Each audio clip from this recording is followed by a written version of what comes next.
If you'll bear with me, I'm going to try something a bit different today. I'm going to talk a little bit about my practice and how it got to the point, how it got to a point, and I will try to keep it as brief as possible, but I'm going to just use some photographs to illustrate the starting point and how I got to where I am. So,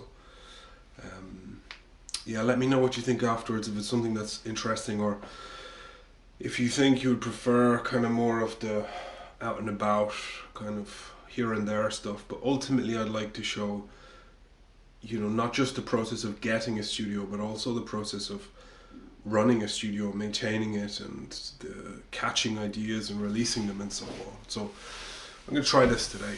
So that was really the beginning for me, is the integrity of making a mark. I definitely have enjoyed through the last, 20 years, just seeing these different throwaway marks, let's say, in the city. Some really nice chalk work here, which it's a very playful kind of a thing, but it stopped and it caught my attention, and I thought it's something that was really, it exists for its own purpose. There's no complex meaning here. Another example here, which was, I believe, on the side of a castle in Italy, but it has this kind of a 3D effect, and it's something that was created with just spray paint. Kind of very interesting. It's almost like calligraphy. Sometimes it's colour, so you can see that this had been spray paint. It was on some kind of a railing, I believe, also in Italy. And again, it exists. It just tells you, it's a report of something that happened. You go forward a little bit, you have these kind of intentional tags. Now, the interesting thing here for me is the material. Again, it's created wet and then it dries to form something more permanent, but very loose. And that's the key for me in the beginning, was this kind of looseness in these marks. Again, another one, another kind of example, strong, clashing colours, if you like, but something that was very quick, very fast. Another one that kind of caught my attention, I guess. Sometimes it can just be the colour, sometimes it can be the placement. Forward again, you have kind of interesting colours going on. Sometimes the messages can be interesting or intriguing. Again, some chalk work. Chalk, I think, is always very good because it's always very fast. The person can throw it up there really quickly. Technically it's not permanent, so it's not the worst thing in the world if you get caught. I think that's often how people feel. Right the way up to the more complex, which was something I saw in New York, where this whole system, it has its own aesthetic, it carries its own rules, but it's something that I think, to me, it has an undeniable beauty. It has its own beauty. It's a non-academic kind of a way. It certainly carries a substance for me. Just these, whether or not there are words or numbers or whatever, but just the quality, the free form of these lines. In the studio, I began to make, using the most readily available materials, such as chalk and paper, for example. I began to try to take this spirit of this looseness and to bring it into a kind of to my own work, I guess. You can see here I began to experiment with tolerances in materials. So this was kind of interesting. It was a pencil that had quite a polished nib, and when you work on this newsprint paper, you can see that it skips. There's not enough friction, or it skips and it creates this dashed line, and ultimately you can see the paper rips as well. So forward another bit, you can see the same idea where this paper rips and it falls apart, it breaks apart because of the strength of these kind of marks and lines. So the tolerances of the material and the limitations of the material became something that was really interesting for me, whatever the material. So I began to experiment with paint, with inks, just to see how these materials would interact with one another. I really believed in the integrity of a single stroke, if you like, that it had its own substance, that it had its own way of being, that it would be the foundational aspect of everything, would be how you use the stroke to create a whole, or to,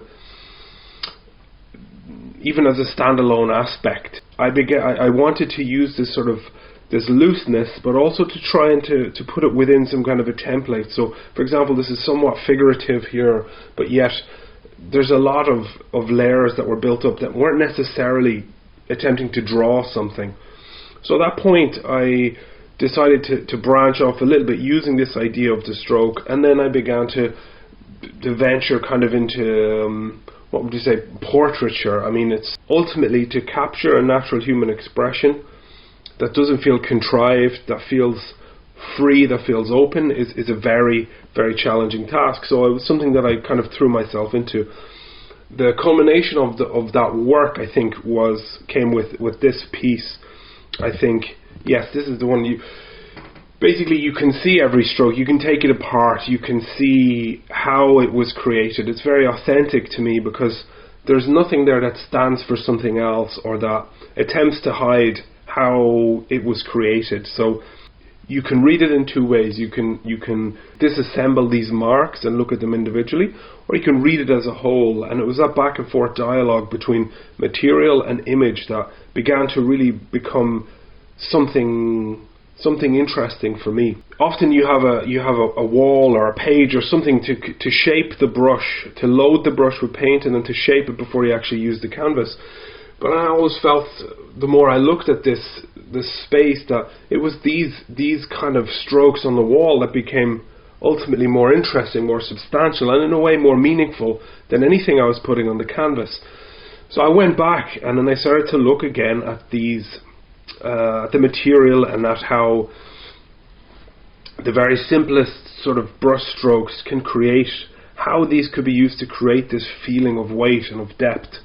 So for example here, I began to notice how in preparation, how these very simple, which were practical marks, I should say, where I needed to load this paint onto the board, so I wasn't really thinking of anything aesthetic, and yet when I stood back I was like, wow, there's something here for me. There is something I felt about this kind of free form arrangement. It was that, going back to that idea of this freedom, this looseness. There I began to set up a series of smaller canvases and try to capture some of these throwaway kind of strokes, and almost subconsciously to set up an area where I could try to catch some of this off-shooting material and its off-shooting ideas. And now and then, I mean, I did feel satisfied with some of the results. For me, this gives a sense of weight, it gives a sense of depth.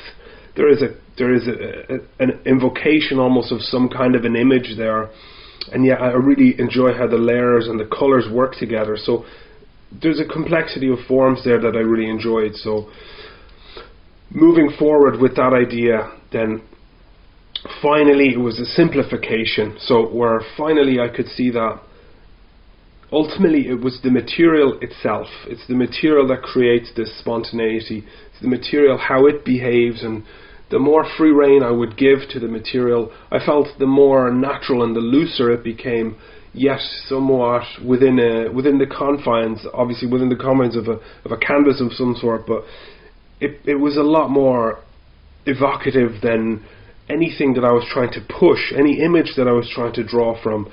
So that was the point at which I kind of stepped away from the image and I began to look solely at the material as a means of expression and as a means of conveying something.